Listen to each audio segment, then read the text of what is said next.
Hi, my name is Elizabeth Lee. This is for my culture on Latin American violence with Mrs. Martinez. This is the summary of this book, The Dispossessed. So to start out with the introduction, it begins by defining desperado, which is the word that we use in English as dispossessed. They discuss how um, for these people, they're having to leave their houses, they're having to leave their land, and they're almost dispossessed. They're almost immigrants in their own home, and it transforms the country into almost a foreign land for these people who are dispossessed. That's a quote from page 16. It then goes in to discuss government spending in Colombia. So the government spending in Colombia, there is government presence everywhere. But what they've done, they've cut education, they've cut health services, and predominantly are pouring their money into their military spending. They also, it discusses the idea of the military, but then there's also paramilitary groups that are currently responsible for 79% of all civilian casualties. The guerrillas that they fight against are only responsible for about 16% of these violations against civilians, according to page 24. There's also the issue of illicit drug trade. Both sides are benefiting off of marijuana, coca, and are abusing peasant farmers who grow these products. In the section called The Question of Violence and Displacement, it begins by talking about the two-party system. Now, how it is in Colombia, it used to be an open two-party system, but once they realized that there were two major parties, the two parties got greedy and sort of almost combined efforts in that the two parties decided that they would have all the power and split the government up between them. Thus meaning that even though there are technically two parties, really you know that if you're part of either party, you are in control of the government.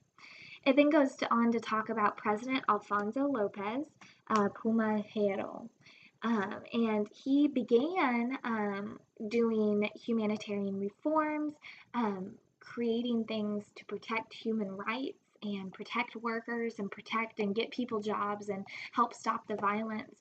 But after some events, he almost switched sides. So switched sides to the other side of the aisle during a period called Bogotazo that eventually led to La Violencia. It then goes in to talk about the dangers of a two-party system and how that's affected Colombia. Next is the formation of the guerrillas.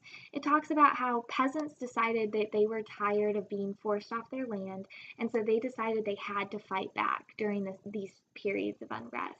That's how these guerrilla groups formed. The peasants finally said, okay, we need to finish this. We can't keep doing this. We need to be able to defend ourselves. So they picked up arms and they created these militant guerrilla groups. Now, it also brings up the idea that these guerrilla groups tried to do diplomacy. They attempted to communicate with the government. They tried to meet. They wanted to demilitarize because their main goal was not to take over or be a military force, but instead to have reform within the country. So they actually attempt diplomacy. However, when they attempted diplomacy, the government often went back on their promises and did not actually allow them to follow through, and no change was really created. So the guerrilla groups were around to stay. As this new war with guerrillas and paramilitary organizations and military continued, two new things impacted this war. The first was drug cartels, and then the second was these paramilitary groups. So the military was able to disassociate with some of the violence by paying different groups to go in and act as the military. So those were things. The violence also really hurt the human rights of the people in Colombia. People don't feel like they have rights, and they really don't because of this violence. Eventually, the violence, originally it was just against the guerrilla groups, but pretty soon it became anyone who was a human rights activist, a trade unionist, a peasant leader, anyone that was in a position that was challenging the government, governmental ideas, or even just challenging and saying anything that could be considered support to the guerrillas. They had a target on their backs, and this included our author. The next section is called the U.S. and Violence in Colombia. In this section, it starts off with the Panama Canal and discussing how the U.S. has been involved from the Panama Canal to giving money to the paramilitary groups, training these paramilitary groups on war tactics. It discusses how the war on drugs has been used to send money to Colombia and fund these paramilitary groups more recently. And it discusses that the current spending, U.S. spending on Colombia is $34 million as of 2004. Now, the first chapter is about the author's life. This chapter is called From Exile. It starts out by talking about his passion for testimonials and how he believes that the way to learn about people is not to study them, but instead to listen to them. That's his inspiration as he writes this book and as he wrote other books. Quickly, though, he realized that books were not going to cut it, that they didn't have enough influence, and that not enough people were reading it. So, to reach as many people as possible, he joined a newspaper group and would publish these testimonies. So, he would travel all over Colombia and try to gather these stories and then would publish them in these newspapers. Well, as the good grew, the supporters grew for him, his enemies grew as well, and they grew in confidence as time went on. He received 3 death threats before he finally left Colombia for Spain and spent the rest of his days there. And those death threats are on page 46, 47, and 48. He was advised to take extreme caution procedures and eventually had to leave for his sake and for his family's. He realized that people associated with him were in danger, and so finally he decided it was time to go. So he left for Spain. He said he lived 48-hour days because he was living the 24 hours there, but his mind was in his country, in Colombia, the whole time. But he wrote in Europe. He found it difficult to empathize with the problems of Europe after being in the violent place that he had been for so long. But he continued to write and to try to read, and part of what he did was write this book. The next chapter is called The Defeat. So this first chapter starts off with this lovely story of these people who just wanted to live on the beach. There's a man named Diego who he would play chess every day on the beach by himself. One day a man named Annibal comes, and Diego doesn't like him. He sees him, doesn't trust him. Well, eventually Annibal says, "What are you playing?" and challenges him to a game of chess. So then they played against each other, and it became their tradition. One of them would catch fish, and then they would come and they would eat together, and they would play this game together, and they ended up being best friends living on the seashore. Next, 2 women came. They were similar. They just wanted to live on the beach, be happy, and live their days by the ocean. One of them was named Maria Jose. Well, one day on a Christmas Eve, some guerrillas came and asked them if they wanted to share a bottle of wine. Hung out with them on the beach, and when that bottle of wine was done, they left. Well, the paramilitaries found out about it and said, "You associated with the guerrilla scum," came and shot Annibal in the face 3 times. Diego, they almost killed him too, but they said that they wanted someone to report and tell what had happened. They looked everywhere to see who would host this funeral, and everyone was afraid of the paramilitaries. So they finally found a place to have the wake, and then one of the women left town, and that's who told the story.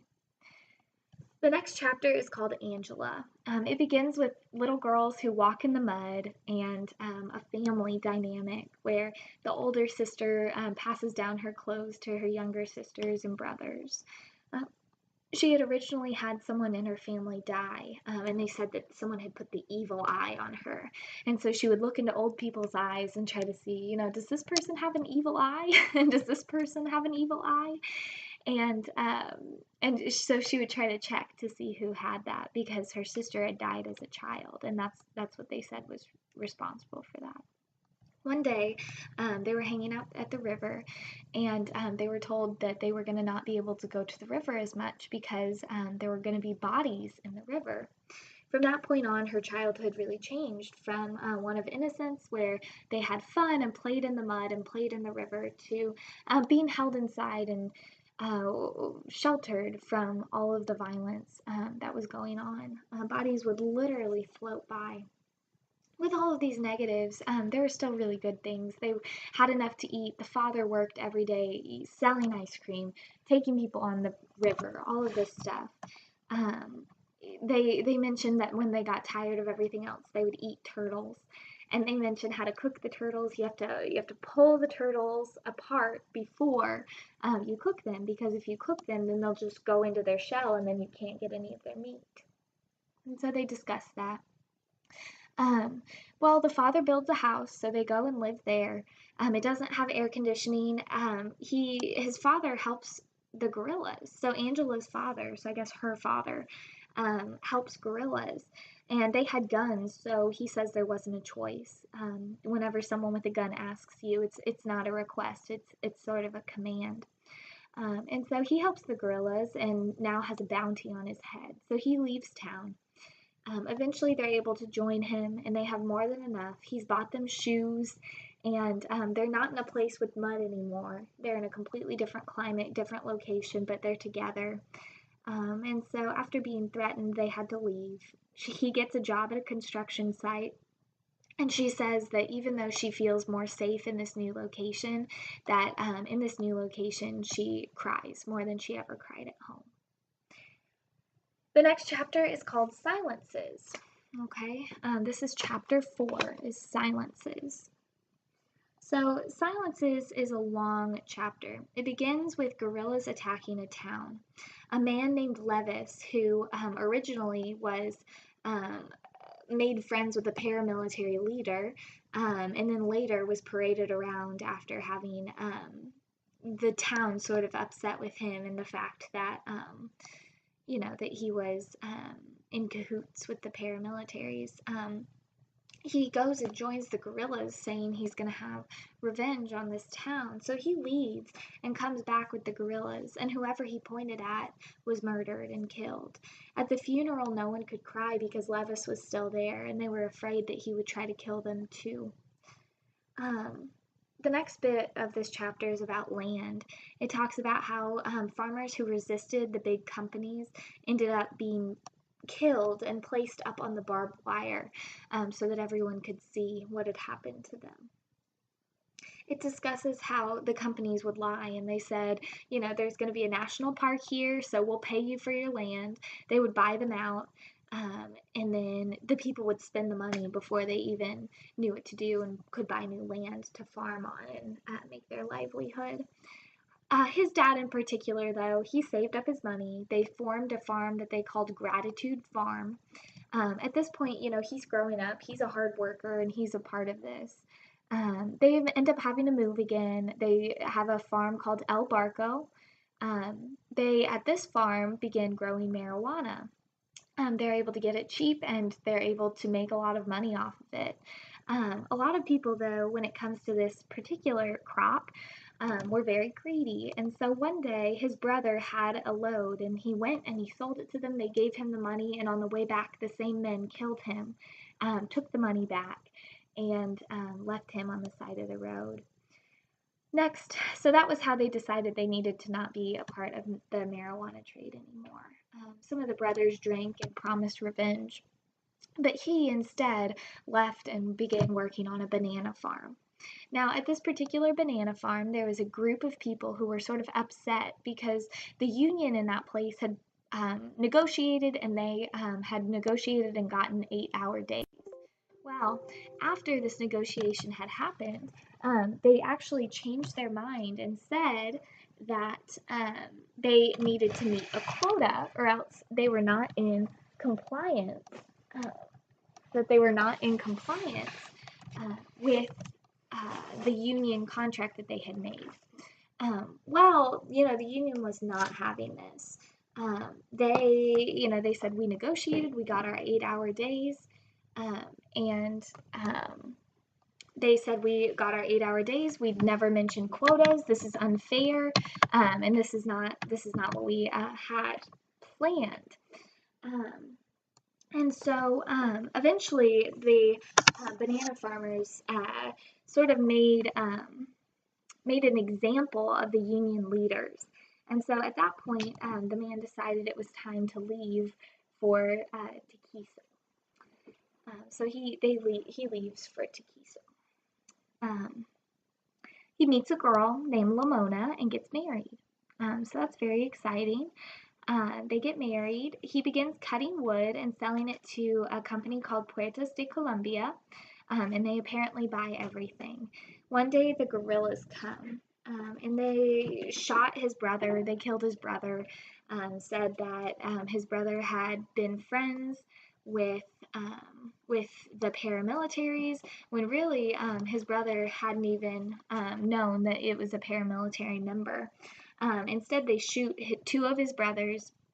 And then later, when they're having the funeral and they have the coffin out, they come back and they shoot the coffin with his brothers in it. And he says that they didn't deserve that. He eventually then he and Lamona talk to the Catholic priest, and he really helps them through the situation.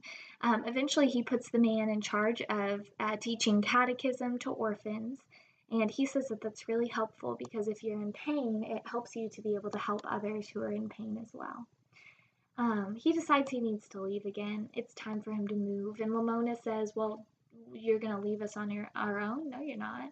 And he goes, us? What do you mean? And she goes, well, I'm pregnant. And so they move again and they move again. And eventually the chapter ends with him deciding, I'm not going to run anymore. It's time to resist. And I'm going to join my local union and I'm going to resist the oppressive tendencies happening. So that is Silences. So the next chapter is called The Turkish Boat. Okay, so this one is all about a boy who goes through a lot of different things and ends up floating all the way to a hospital. He had been in the ocean for a really long time in a Turkish ship that sails for New York. Well, he eventually gets thrown overboard. Tonito, having been raised by the ocean, he had the good sense, instead of trying to swim or resist or fight, he has the good sense to just float. So he floated for a very long time, 4 days in fact. He knew that he couldn't swim to shore, and eventually someone found him. So I guess he floated for more than 3 hours until a fisherman on the way back from the island rescued him. They picked him up, thought he was dead, but then they rubbed him with turtle oil and revived him. It said, he went through all sorts of things. He was part of a gang. He was an orphan. Um, he was trying to do everything he could do. The doctor who found him, the doctor who nursed him back to health, wanted to adopt him, but unfortunately, he worries that on page 114, he says, judging by how long it takes for the paperwork to be done, Tonito will turn 18 before the judge renders a decision, and I can adopt him. Because the paperwork takes so long, because they can't find his parents or they don't know for sure the parents are dead, they won't let him adopt this boy. And so he worries that he's going to turn 18 before it's possible. So that is chapter 5, The Turkish Boat. The next one is called The Garden, and I love the beginning of this. I want to read you page 117. When you're young, you think life is a bed of roses, but as you grow older, you realize they're all full of thorns. I'll never forget the day they killed Don Rawl. I had my first communion that morning, and even though my white dress with orange blossoms on it was rented, I didn't want to take it off. Well, Don Rawl, he was shot right in front of her, to the point that the blood splattered all over her dress. In spite of that nightmare, she had a happy childhood. Had a very happy childhood. She had a father who loved her, who would talk to her and would take care of her. She never went to a city called Yari. Um, she never went to a city called Yari, and according to her, that city was bombed quite a bit. They were looking for a man named Marulanda, and decided to bomb as a retaliation for having to demilitarize. She was bored, and her brothers were always complaining about her, saying that she shouldn't be reading, that she should be working on the farm, but her dad was okay with her studying. So eventually she left, went with her aunt in Armenia to study. But she didn't like it, so eventually she came back. While she was there, she went to a Catholic school run by nuns, and she said that she didn't like it very much. It appears the nurse would actually take advantage of some of these little girls, and that anytime she could, she would try to touch them in inappropriate places. So she came back. um, she turned 18, and that was whenever her father came to get her. He didn't like that she was in a store serving customers, and so he had her come back and said, go to school, learn a craft or trade. Um, the brothers by that point had moved on, they weren't there anymore. And then she met a man named Alvaro. And so everyone would talk about him. They would say that he was milking the cows or taking milk somewhere, Alvaro this, Alvaro that. And finally, she meets him. And so he asks if he can walk with her, and she says, no, thank you. But later, he was there again, and he asked her, and she said okay. And after that, he hardly ever left her alone. And so Alvaro would walk her home and would take care of her. And eventually she decided that she was going to go with him, that she was going to go live with him. They talked to the priest and wanted to be together and get married. But the priest said that in order to get married, they'd have to ask the parents first. She told them, well, that's impossible because my father threw me out of the house, which wasn't true. She was just mad at her mother and had decided to go. But the priest said, oh, you're sinners, you can't get married, I won't marry you. And so they decided to leave and go without getting married. She was pregnant 2 weeks later, and she did not have the first baby, but she became pregnant again. And Alvaro began working in construction and began making the room ready for their new baby boy or baby girl. As the time grew near, she began to worry that, someday her baby would die too, just like Don Rawl. And so anyway, she had a little girl, very healthy, and she would check every minute to make sure that she was still alive. And well, she made sure no one put a spell on her because she said she believed in that. They moved around quite a bit. They moved from Ibagué to Gacheta, Cundinamarca, Chaparral to get work. She said it was a sad life because they were always going where Alvaro could to get work. And they, he'd get a job and do nothing but work and work, and then she'd be at home working and working and working. So she said it was sort of a sad life. Finally, she saw her family again. Her father came down to the farm to visit, and she says that she thinks he almost felt betrayed by her going away. And so he gave Alvaro a Jeep so that he could take passengers up and down the hamlets around Rio Blanco. They didn't talk much, but that Jeep became Alvaro's new way of making money and sustaining them. They killed the father. They killed her father on Corpus Christi Day. She was going up to the farm to take him a couple pounds of peanuts. Alvaro was going to take her, but the Jeep broke down, so she took the bus. On the way there, she got this terrible pain in her stomach, but she just was thinking about her father and thought everything's going to be fine. Halfway there, she hears someone say, "Did you hear they killed Don Esteban?" And it took her even longer to realize that they were talking about her father. He was already in the coffin when they got there. At this point, it says, "Those are the thorns that stick you the deepest. The man my father helped the most was the one who had killed him, because he would lend things to people and he would always help people." The man my father helped feed and whose daughter's schooling he paid for. He probably said he didn't have money to buy a bull, and my father lent him the money. Lewis not only betrayed her father, but was also the one who brought the hat and machete back to the house to give them to the mother, saying that someone killed the father.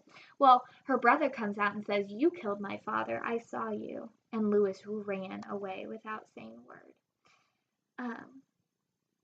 Lewis had lied to the guerrillas about him, so that's why he was killed. Was because Lewis had said that her father was a guerrilla general who had worked with mariachi, had killed Charo Negro, and they told him that he had to kill him. One day, Alvaro ran off the road. It wasn't a bad accident, but the Jeep was their livelihood, so it was sort of a big deal. They eventually had to go to Chirapal to look for work. Eventually, a nice woman said that she had an area where they could grow a garden, where they'd be safe and have a good place to work, and that they could keep some animals and have the space. Well, unfortunately, after they went, it seemed like it was too good to be true. They were suggested to grow a certain type of plant. She was told, "Nifa, this is the life you deserve." They fix up the farm. They decide to plant a garden. Well, the lady suggests that they plant a pretty flower called amapola, and that the pod it produced was making people money. The man says, Alvaro says, "Don't you think it would be nice to have a garden so we can plant some flowers?" And she knows that it's against the law, so she goes, "I know this is against the law." Well, Alvaro fell in love with the business, with the understanding that money would be coming in. He paid for the days he worked. They planted seeds. Just as it started to bloom, a group of men came to the farm asking for water. Well, when they'd finished, a man came into the house and mentioned Alvaro outside, saying he wanted to talk to him in private. He gave a certain number. He said, "You must pay me this much money." Well, the next day, a different group comes by and says, "Hey, you need to pay now." And then Alvaro says, "Well, it's this and that, but I can't pay you everything because they haven't paid me yet." And they said, "We're going to leave you now?" "No, you have to pay everything you owe now." Well, the next day, the paramilitaries came back and said, "You associated." He said, so the men come back the next day and they ask him for the money. And Alvaro says, "What's the matter? What's going on? Didn't I pay you what you asked for?" At this point, they take him out and they kill him. And it says that was that. They took him away like that, and in my desperation I screamed and raged. They wouldn't listen to anything, tears, pleas, or explanations Alvaro tried to give them about how we weren't working with the paras and how they tricked us by saying they were guerrillas. Nothing. They tied him to a fence post and shot him. When they left, I ran to him, but he was already dead. It says, "The Paracos tricked us, and what's more, they tricked the guerrillas into committing a crime. They killed an innocent person out of fear, and because they were used to believing they're always right and that no one can disagree with them." The next chapter is very similar, Osiris. This is the story of a woman. It begins with a love story, a man that pursues her, a man that she was supposed to marry who she decides against, and a man who pursues her and who she falls in love with and runs away with and eventually marries. Well, he cheats on her and would bring women over, and he thought that they were just friends. She would even bring them food. And then one day she realized that he was cheating on her. So she began greeting his friends with a machete at the door whenever she was told. Well, they had kids together. They had all of these things. One day, one of his friends came to the door and said, "Hi, can I come in?" And her husband said, "Well, of course," and told her, "Hey, why don't you make him some food so that he can eat?" She agrees, and then some men come to the door and they ask, "Is that man here?" The husband says, "No, he's not here," and she walks quietly over to block his view. Well, then the men burst inside the house and they see him sitting in the kitchen. He puts both hands up and says, "I'm here. What do you want with me?" They shoot him right then and there, and then they shoot the husband for lying about it. So she now is lying in the middle of her living room looking at her husband and this man dead in her house. And her kids live there. Her kids come down and one of them's begging, just take the bullet out, put the blood back in daddy, he'll be okay. And they weren't okay. They stayed in the house for a very long time, but she recognized who the killers were and what had happened, and she said so. And so she became dangerous. Well, she was a very hard worker, so eventually she heard about a job at a banana packaging plant. She was brought in, she knew someone there, and so she was brought in and was able to directly go straight into her work. So she worked and she made good money to the point that when it was time for her to go, and whenever she began receiving death threats, she was able to leave. She moved around a whole bunch, and eventually fell in love again with a man who it turned out had a wife. They lived together for a while until she moved again and lived with a girl. She ended her days in a group situation where all of them, whoever made any money, they would bring all the food that they had together. They would bring whatever clothes they had together. So they ate, slept, and really lived in community there. She ends the story with the fact that her son and daughter were killed by the military groups. She's able to point out who killed them and was able to say for sure that they knew that they had killed her sons. And so one thing, I think the most powerful thing that she says in this chapter, it says, "Where do you demand justice when the authorities who pick up the bodies are the same ones who kill them? Who do you denounce the crime to if the authorities are smeared with blood?" Um, and I think that's a really interesting way to end that chapter. The final chapter is called Nubia La Carita.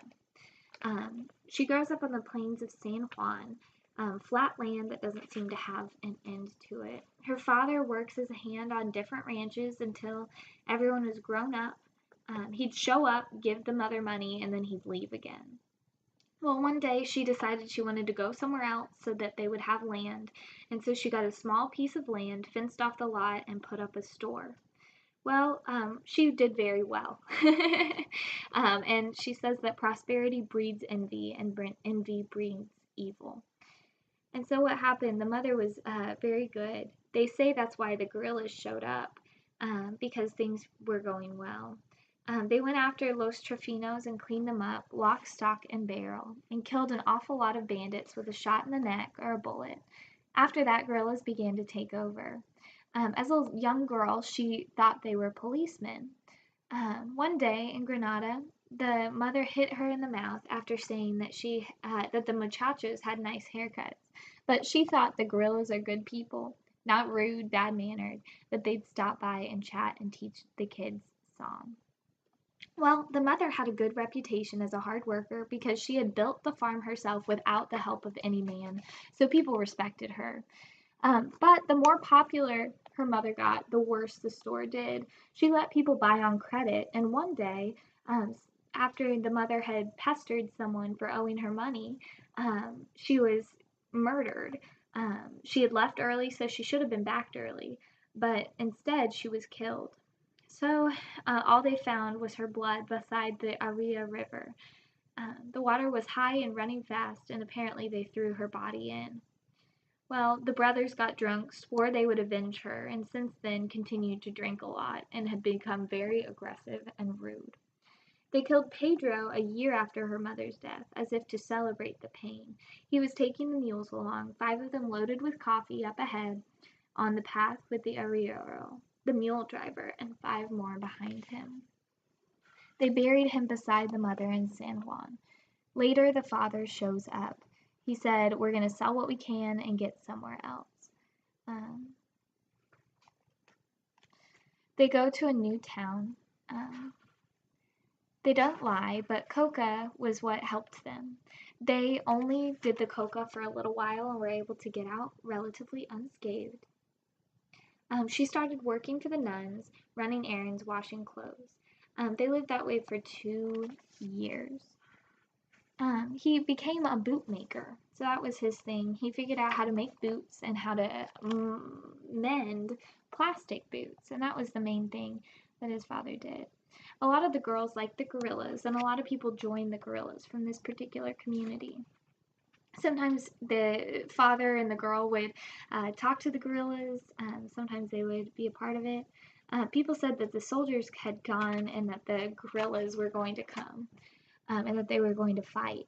Well, times passed and guerrillas stopped taxing the coca farmers as they'd been doing and started to make the man who bought them pay the tax instead. The man was Don Anselmo, and he began cheating people both ways. He was really smart, and so he told the guerrillas one thing and then would steal money from them as well as stealing money from the farmers themselves, which wasn't the guerrillas' intention. Well, grumbling happened, and eventually the farmers said, hey, Don is taking money from us. And he didn't like that. So the pair come to town, and they had a hooded man with them, someone they thought they'd never seen before. It turned out that it was Don Anselmo. So he would point to people, yes, point to people, no, yes, that one, no, that one. And whoever he pointed at and said yes, they shot them and killed them. They accused her father of being a guerrilla shoemaker, shot him right away. Between the shots, there was absolutely silence. No one even cried because everyone was so shocked and because they knew that everyone's lives depended on Don Anselmo, which is kind of similar to Levis in one of the first stories. We are so close to the end here, guys. We are so close. All right. Eventually, she, imagines herself. Oliver, her husband, takes her hand, leads her out of her father's house, and they decide to go with his father, who felt that he had lived 2 full lives, and they paddle away to the next location. In order to get jobs, they had to get letters of recommendation. 2 men, they were told if they paid them, they would get those letters from them, and so they did. And they didn't need to hear any more about it. They went from a bad situation to one that was much better and ended up in Puerto Rico, Meta, with some relatives. They say that the town was made for them. One of them likes the forest, the other the plains, and there it was. It was on the mouth of a river, so on one side was the plains and on one side was the forest. They decided to work together. So he would use money from the car to buy cattle, and then she would grow up. She had grown up around cattle, and so she ran the cattle business for him. They worked that way until they sold lots of cattle, doubled the money they'd start with. Eventually, the guerrillas attacked the town. They came in and they said, "Run to the cemetery. You'll be safe there." The rest of the chapter is just them fighting. It's an epic battle. There's a helicopter that comes, a tank comes, and eventually it wins with the military groups winning. They decide that the violence is too much and that they don't want to live there anymore. This is a fantastic book. That is the summary of The Dispossessed by Alfredo Milano. Thank you.